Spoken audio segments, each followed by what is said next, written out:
You guys doing today? It's your boy Loki Sule, and today I'm going to be telling you guys about how to write the greatest story of all time, the greatest story ever told.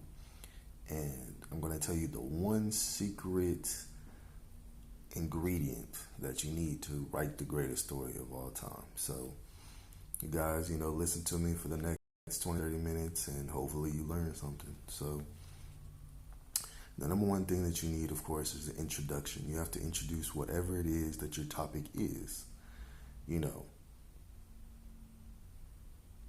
So, whatever your topic is what you need to put in your introduction. And there are multiple different writing styles, right? This is one thing that you got to understand is that everybody writes differently. Everybody has their own style of writing, and some people cannot write the so-called normal way of writing, meaning beginning, middle, end, right? Most people can't write like that. Some people write from end, middle to beginning. Some people write, they write the conclusion first. Some people write the middle first. Some people write the last sentence first. Some people write backwards, some people write forward. Some people write the more exciting parts first and then they write the boring parts later and fill it in like a puzzle. So that's what you have to understand, right? And then another thing to understand, like I pretty much just said, is that every story, to put it simple, to make it to where you have no anxiety, no stress, and no problems, is you want to break down a story into the simplest three categories of a story that make up a story. And that is beginning, middle, and end. Don't think too deeply about it, because a lot of people, what happens is they don't finish their stories, whether they're writing a comic, whether they're writing a novel, whether they're writing a manga, whether they're writing, whatever the case may be, right? Even if it's like a news story or a play, a lot of people get stuck on not really fully understanding how simple you can make something, right? They make it more complicated than it needs to be. And when you make a story more complicated than it needs to be, sometimes that will actually make your freaking brain and your energy so freaking drained. You're draining your vibration and your frequency so much, and you're draining yourself mentally so much that you don't even finish whatever the project is. And it could be something simple, like the project's supposed to be like 30 pages or something. That's how long you want it to be. Or 100. But you make it feel like that 100 pages is a slog, right? It's all about your mindset, and it's all about how you view things. And you manifest things even when you don't know you're manifesting things. So, for example, you might think, oh, I'm excited to write this story, but you're making it in your brain a slog, rather than having a positive mindset, having a high vibrational mindset, having a mind of abundance mindset, and thinking of the positive things that will happen when your story is done. You think of the negative things, the low vibrational things. You want to think from a high vibrational mindset. You want to think from a positive mindset. You want to think from a clear mindset. And the way that you can do these things is by making things as simple as possible, even if it's something super detailed, okay? But the most simplest way to write a story is to remember, all you need is three things in that story: a beginning, a middle, and an end. And then you fill everything in between. That's it. That should make it way more simple for you. But yes, there's lots of different writing styles. But every single writing style, whether you're writing a story arc, whether you're writing a saga, which is like 4 story arcs in one, it's just they all need a beginning, a middle, and end. That's it. Simple as that. And you can use that inside of itself. So, for example, let's say you got a beginning, a middle, and an end. In the beginning, you can go even deeper. It's like in story inception. So in the beginning, you have a beginning, middle, and end. And in the middle, you have a beginning, middle, and end. And at the end, you have a beginning, middle, and end. That's kind of how Oda from One Piece writes. So that's one simple way of looking at how to write a story. And that's how I look at it, right? Then another way is by following the hero's journey. Now I want to show you guys something. Hold on, because I actually have the books for this. You know, they're written by Joseph Campbell, but you have the hero's journey right here. And it shows you how to write the hero's journey, and it shows you all these examples of hero's journey. And then you have the hero with 1,000 faces, which basically is like him explaining the whole hero archetype and a whole bunch of other stuff. I don't want to spoil it for you. But if you need help, if you feel like you're struggling to write a story, there's literally the hero's journey, and it's a cycle. You could literally look it up on Google, and it'll show you the cycle of a hero's journey. And it usually starts out with, I'm going to try to, I hope I don't butcher this, but I'm going to try to remember. The beginning is basically like it's a character who is kind of just like chilling on like a farm or something like that. Something very simple. His life is very simple, right? He might even be poor. And then he gets a call to adventure, which is basically like Star Wars, because George Lucas used this as like a template for Star Wars. He gets called to adventure, gets trained. He gets found by like a master. He gets trained by like an old sage. He saves somebody, saves like the world or whatever. And then he goes back to where he first started, but now his life is completely different and has changed. That's the best way I can put it without looking it up. But basically, it's just a simple little cycle. You start out normal, you get trained, you go through an adventure, it changes you mentally and changes your life forever. I guess that's the best way I can put it without looking it up on Google. But look it up, guys. You know. But yeah, people like George Lucas have used this for templates, and people have been using this for years. I believe that book came out in like the 60s, the 50s or 60s. I'm not 100% sure. Let me see. Does it say it on the book? Let me see. It might be on the back of the book. Let me see. Give me a second. Hold on. I don't see it on here. But this book does talk about mythology and religion. So that's another thing. You know, a lot of people like mythology and religion and history. And creating a story, honestly, a lot of people get inspiration from history, mythology, and religion. I could break that down a lot for you guys, but I'm going to do that later. That would be like an end of the video kind of thing, because I already got a lot of stuff I want to talk about.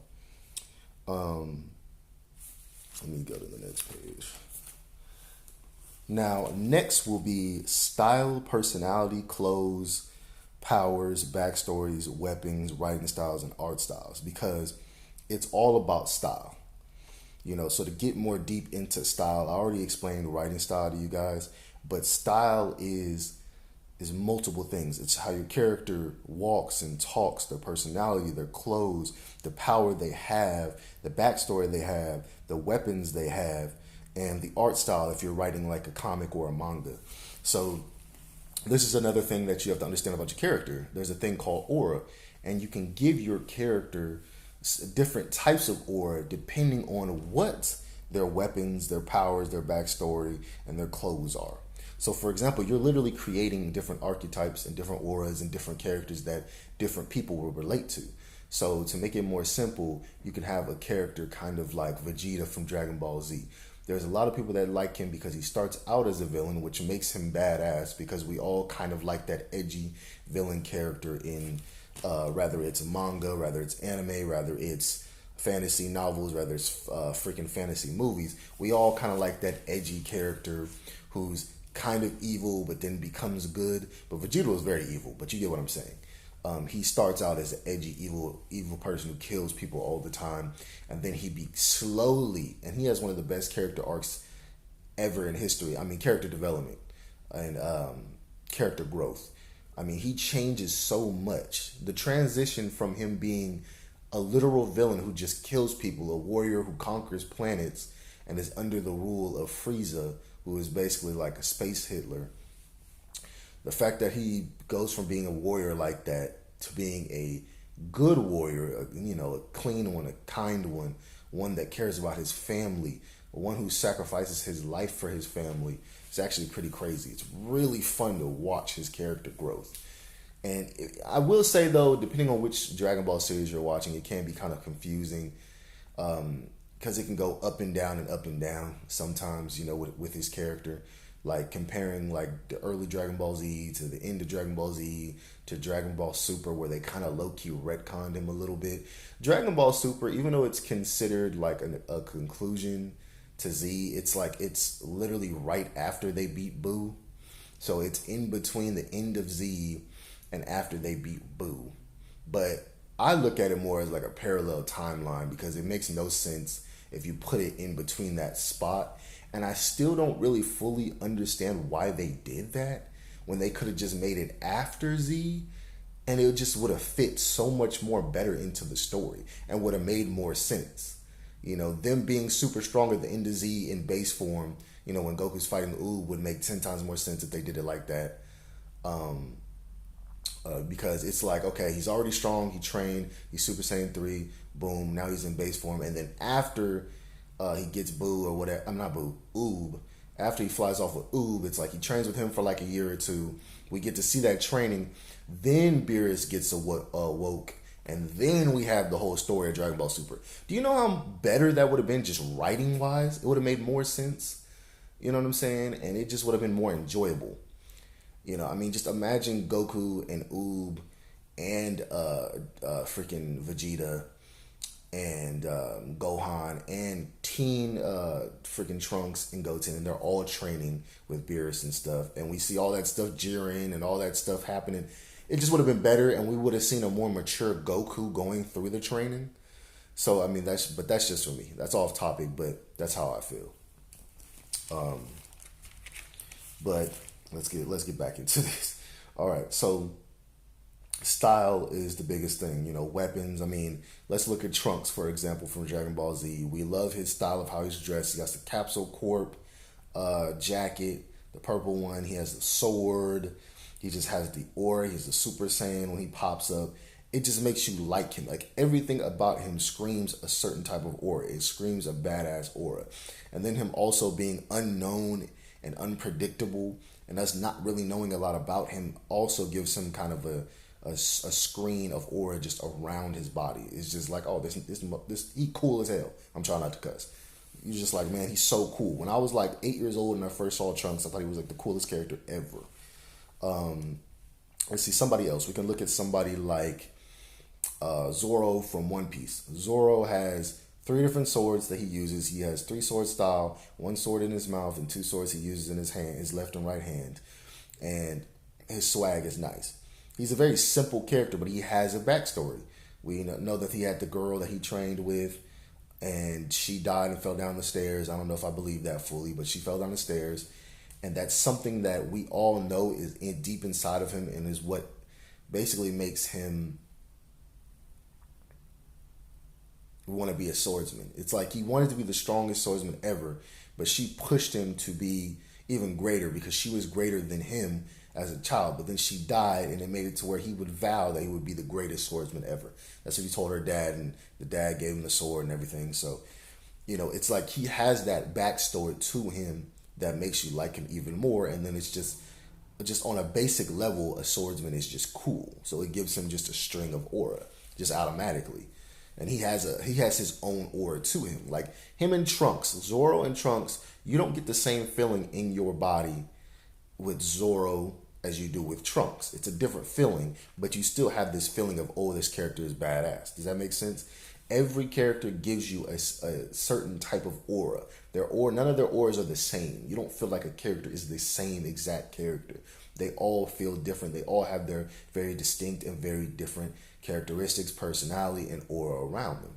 You know, Zoro is kind of, at first, is kind of a funny, goofy dude at the beginning of One Piece. You know, he's laughing, smiling. He's one of the first in the crew. But then that's the pre-time skip. But post-time skip, now he's more serious. You know, he's dressed more serious. He's way stronger. You know, he's trying to become the best swordsman even more. Like we see from pre-time skip and post-time skip, you see a giant difference just in how he uses his swords. And then now he has different swords. You know, it's just the difference in him is amazing. Now, this can be a bad thing too, though. For example, Sanji, to me, is a worse character now than he was before. Because before, he was a badass, charming, cool, smooth, suave, inspired by the blonde-haired guy from Reservoir Dogs. And you know, the one that was in Spy Kids 2, Island of Lost Dreams, who was the crazy dude who was making all the different creatures. I love that movie too. I don't care. Um, yeah, he was just this cool, suave dude. He kind of felt like a James Bond 007 type character, and that is pre-time skip.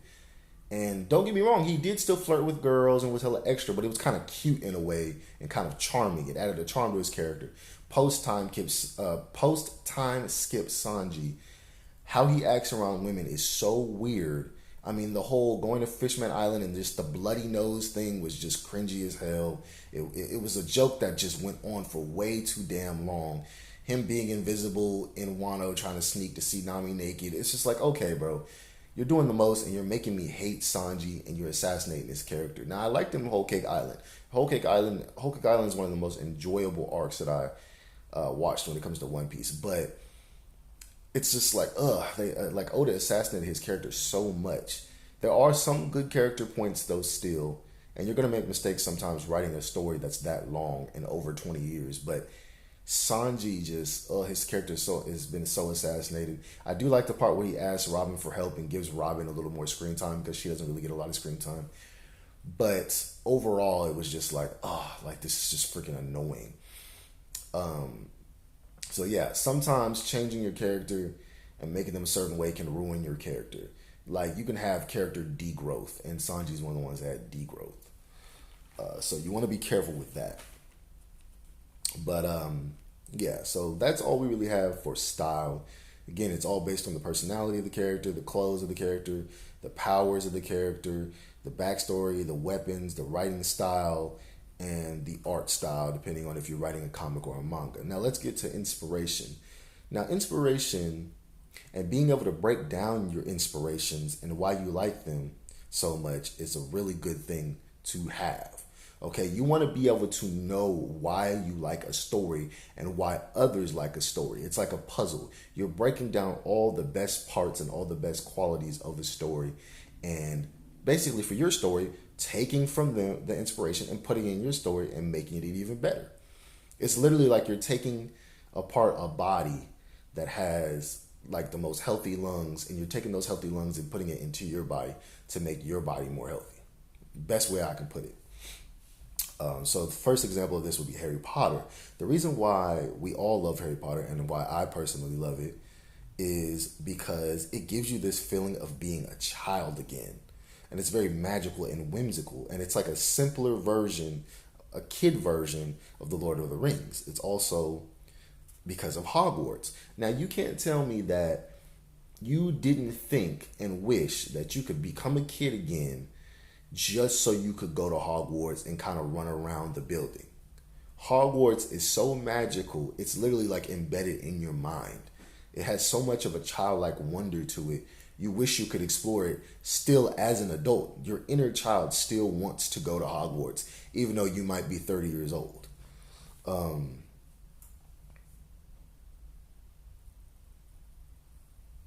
Harry Potter, honestly, is one of my biggest inspirations. It made me put a magical school into my story, but my magical school is so different, you probably wouldn't even be able to tell it was inspired by Harry Potter. Let me see. But it's not just the school. Like I said, it's the vibe, the childlike wonder, the vibe of exploration that it has. And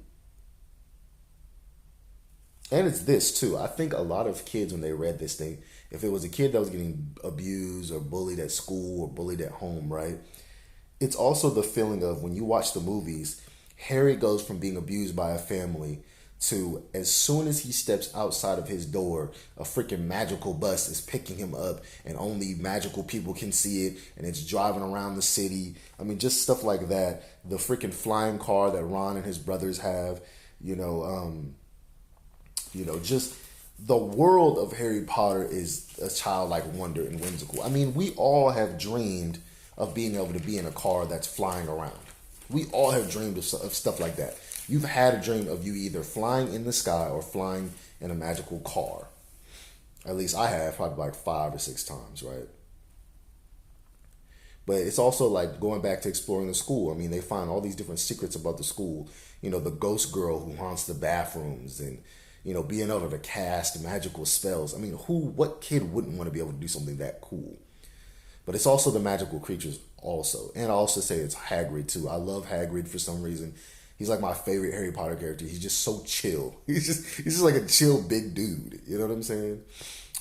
He's like the janitor of Hogwarts. That's basically what he is. But we all would all love to explore, you know, that school, and that's your inner child, right? And this is another thing that I've realized is that will help you, and that we all do, if we're being honest, is we all want to explore our inner child through writing. So when it comes to writing, you really want to let your inner child peek through. You really want to go back to that younger, innocent child that you were when you were young. And that still lives inside of you as an adult. That's why my story is called Innocence of a Child. I felt like it was the perfect name for a story, because I'm like, that's literally what we feel. We all have an inner child. We all have that innocent child still inside of us. And constantly we're getting abused by people in general, because, it's like, for example, you go to your job, someone might bully you or whatever. You're constantly getting bullied in different areas of your life. And it's that inner child getting bullied, because the outer adult hates the inner child. Let me see. Give me a second, y'all. When you write too, this is another thing. When you write, you have to put a piece of yourself inside your story, a piece of your heart, your spirit, your soul, your sweat, your tears, your blood into your writing to make a masterpiece. You can't hold back at all. You have to let go. And what I mean by let go is stop holding back. It's like Gohan, when Gohan was fighting Super Perfect Cell. It's like people in general, myself included, we honestly always constantly hold ourselves back from greatness because of fear. And you can't allow that fear to overcome. That fear to be over your goals. You have to overcome that fear to be able to, follow your dreams, your goals, and your ambitions, because that fear will stop you from literally everything. It holds you back, and it's really just a mental thing. It's really a mental prison inside of your head. That's why you want to do manifestation, you want to do affirmations, and you want to get into spirituality, you want to meditate, you want to exercise, you want to do stretches, you want to do all those things, because if you do those things, it can allow yourself to actually relax. That's why I always tell people to take like an hour of silence as well. An hour of silence will be perfect for you, because it allows your brain to actually kind of relax a little bit, and allows you to kind of relax a little bit. And this is another thing that people need to understand, is that your heart and your brain are both like an ocean. They constantly have thoughts, ideas, goals, and different things moving around inside of them, just like fish in the ocean. So you never really turn it all the way off, but you can kind of relax and silence it a little bit. You can have the fish moving just a little bit slower, which will help you, do the things that you desire. But yeah, you have to stop holding back. When you're writing a story, don't overthink it. It's really our brains that are overthinking. It's the thoughts and stuff, and we're not even our own thoughts. Because like I said, it's just fishes in the ocean. You're not your own thoughts sometimes. You know what I'm saying? Sometimes it's really just random thoughts going in and out of your head. The main thing that we have, and I read this in a book called The Secret, is awareness. You really want to focus on your awareness. You want to focus on the now. You don't want to keep daydreaming. Daydreaming can be a good thing, but it can be a bad thing at the same time, because some of those thoughts are not yours. Some of them are, But you want to be aware, because when you're aware, you can actually follow your goals and your ambitions. But if you're daydreaming too hard, you're not going to finish the stuff that you're supposed to be finishing, whether that's your work at work, whether it's your homework, from school, or whether it's your goals and your ambitions that you need to be doing when you have your days off and stuff like that. So you really want to focus on putting your all into your work, whether that be comics, whether that be novels, whether that be art, which everything is art. But art, when I say art, I mean like drawing and like painting. Whatever your art is, though, music, whatever it is, just collecting, whatever it is, you got to make sure you have time for it, and you have time to be happy, and you have time to focus on what you truthfully believe in. And you have to be aware, because when you stay aware, you get stuff done. But when you daydream too hard, you relax too hard, you think about how hard a story is. So, I mean, you think about how hard whatever it is you want to do is, that's what messes you up. So you got to stay focused, you know what I'm saying? And make sure to speed, go fast. Don't be taking 6 months to do something. It's because it's a mental thing. You think that something has to take hecka long. There are people that can finish something in a week, right? Even if you think it's hard. You know, it's just you're making it hard mentally because of low confidence, low self-esteem, and because you're not focused on your awareness. You have to focus on your awareness of what you're doing. Aware of your emotions, aware of your thoughts, aware of what you're doing. You know, like, so for example, I'm sitting in a chair right now, holding a notebook. I need to be aware that I'm doing that, not be zoning out and daydreaming. You get what I'm saying? But let's get back to it. You want to not hold back. You know, let it all go. Now, another story that has a childlike wonder and is very whimsical and is Kingdom Hearts. Now, Kingdom Hearts is literally the embodiment of childlike wonder. It's literally a story that is Final Fantasy and Disney mixed together, created by Square Enix and Disney. The game literally has Disney characters and anime characters. And to be honest, what makes me like this so much is I know that when kids saw this, like saw the commercials back in like 2003, I know they were sitting there, Mom, buy me this. I know they was, because there's no way that didn't make you really want to play the game. When you saw all these Disney characters, you saw this little boy and he literally is traveling with Disney characters. That's every kid's dream when they're a little kid. This, like, Kingdom Hearts literally screams childlike wonder. It literally screams that in it. It has so much childlike wonder to it. It's like, I mean, the aura just, like, literally just, you could just feel it. It's like leaking through. It has so much childlike wonder to it. You're literally playing as a child with Donald and Goofy as your partners, and then every different world that you go to in the game, you get to play with another freaking Disney character. So you can play with Aladdin on your team, Hercules on your team. You know what I'm saying? I mean, who wouldn't want to play this game? Like, it's just that in itself. As a kid, I know they love this game.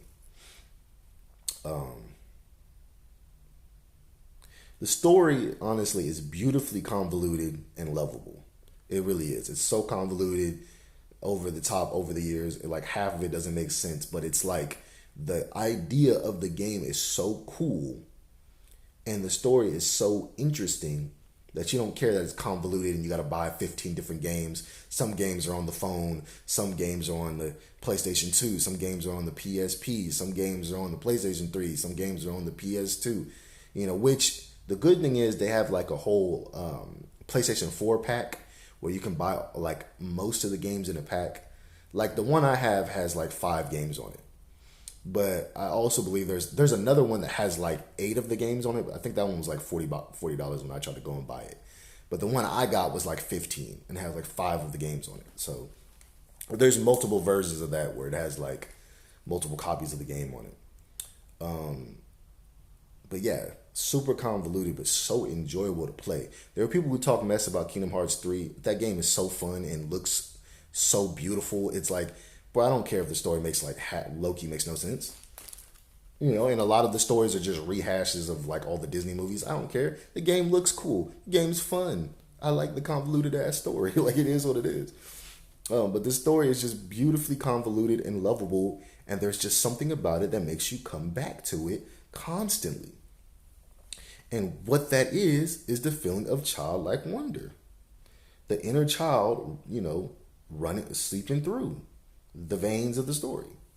You know, this story literally in its veins has childlike wonder, and childlike wonder is something that you need in your story, and it will make your story iconic. This childlike wonder is in Hunter x Hunter, it's in Lord of the Rings, it's in One Piece, it's in Inuyasha, it's in Full Metal Alchemist Brotherhood, it's in Pokemon, and it's in the Studio Ghibli movies. My personal favorite is Spirited Away and Howl's Moving Castle. Childlike wonder can help your stories tremendously, and it literally is the secret ingredient to having an amazing story. It's childlike wonder. And it's really an umbrella term. It can mean anything. But it's mostly just having the mind of the child, letting your inner child seep through and allowing it to be there through your art. Like I said before, whether your art is actual artwork, whether it's drawing, whether it's writing a novel, whether it's writing a manga, whether it's writing a comic, it's letting that seep through and not holding back with your childlike wonder. And you will make an amazing story. You just got to stop listening to your adult side and let your child side seep through. It's really that simple, and you will make an iconic story. Now, I do want to talk about Yu Yu Hakusho and why Yu Yu Hakusho is so amazing. The reason why Yu Yu Hakusho is so amazing is because it's inspired so many stories.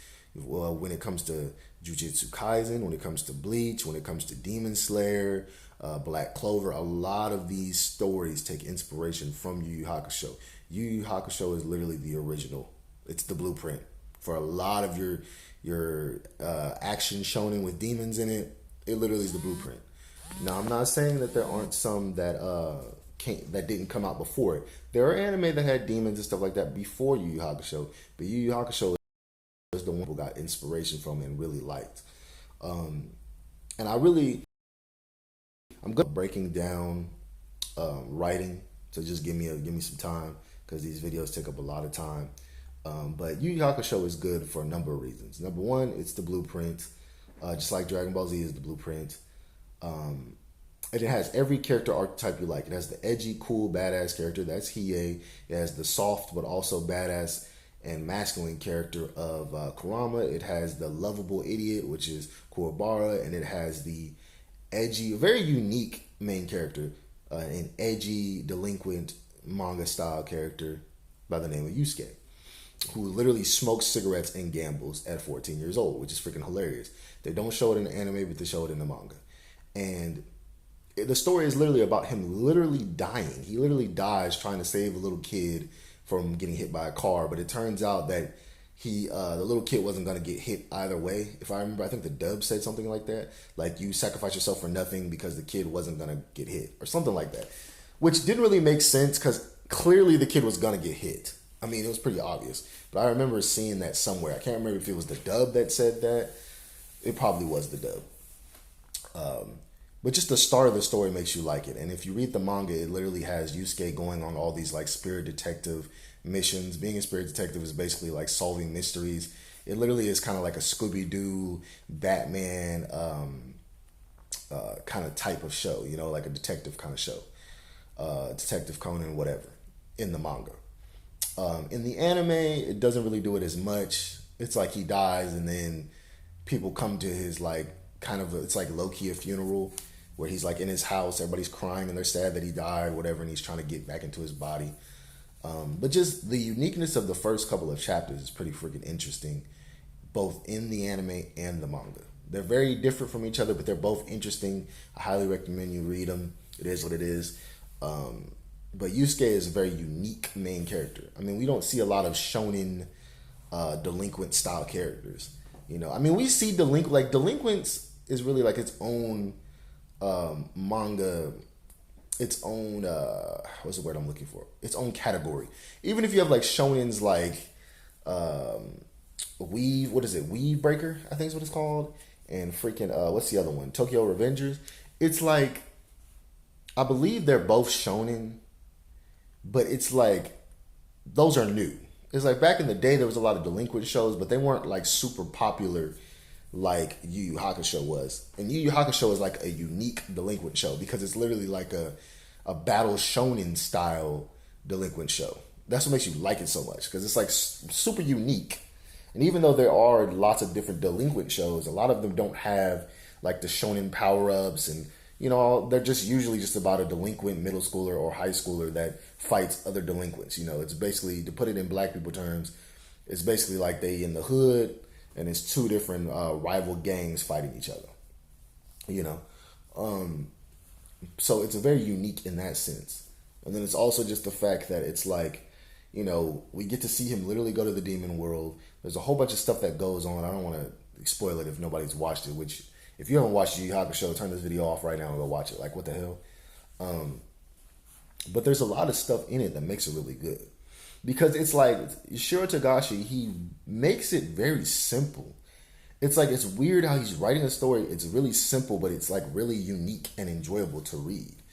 You know, he's not like a Oda. I love Oda, but he's not like a Oda where it's like he needs every detail of everything. You know, he's not like a Robert Jordan who writes every detail of everything that you need to know.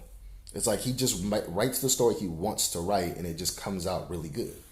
But you can tell. I'm gonna be honest. You can kind of tell that Yoshiro Togashi has played a lot of like video games because his story kind of feels like a combination of I believe it was Dragon Quest that he likes, but it also feels like Mortal Kombat when you get into the Dark Tournament. That's something I've noticed. Mortal Kombat had to be one of his inspirations. I'm not sure if Mortal Kombat came out after Yu Yu Hakusho. I would have to go look that up. Or they might have been around at the same time, like 1990, I believe. Somewhere around there. But it's like, it just feels like he played a lot of fighting games to make the Dark Tournament. Like, you can tell he was like a super nerd that played a lot of fighting games. But yeah, Yu Yu Hakusho is the blueprint. Now, the reason why people like, for example, Hunter x Hunter is because Hunter x Hunter has a lot of... Hunter x Hunter has the childlike wonder, which is the number one ingredient to every story. You know, a child going on this giant adventure. Matter of fact, I might make a book about the childlike wonder, just like the hero's journey.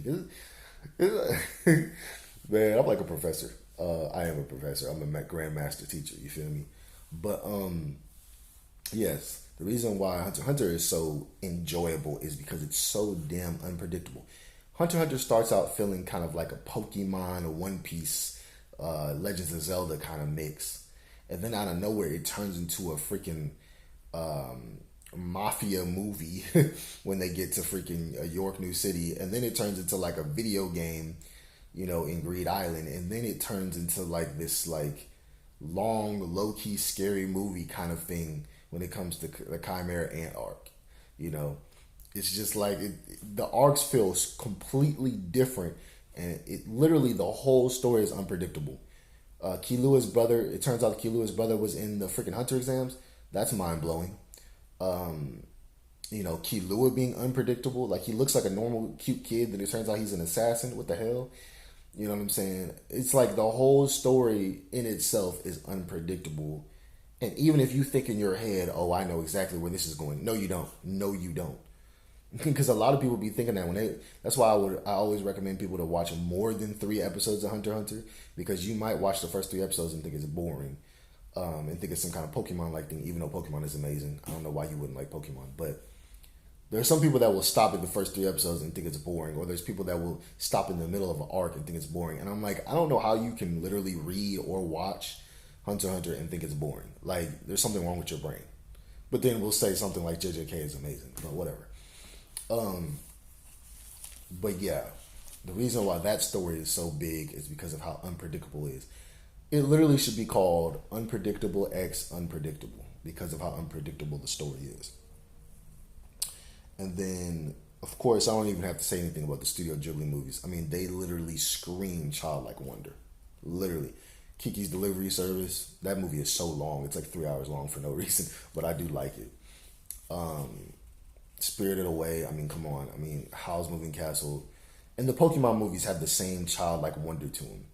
Like, imagine just a day of you just watching all the Pokemon movies, which this would have to be like a full weekend, and you probably still wouldn't get them all finished because there's so many movies. But imagine just watching all the Studio Ghibli movies, all the Pokemon movies, and all the Disney movies in one day. And imagine a story with all 3 of those as inspiration, which is my story, by the way. It's not out yet. I keep talking about it, but it's not out yet. You know, so it is what it is. What else do I want to talk about before I end this? I kind of want to go back to style, because style is one thing that's like really important when it comes to a story. And your style can actually give people the vibe of the whole story as well. It's because it's like an amalgamation, a mix of different feelings.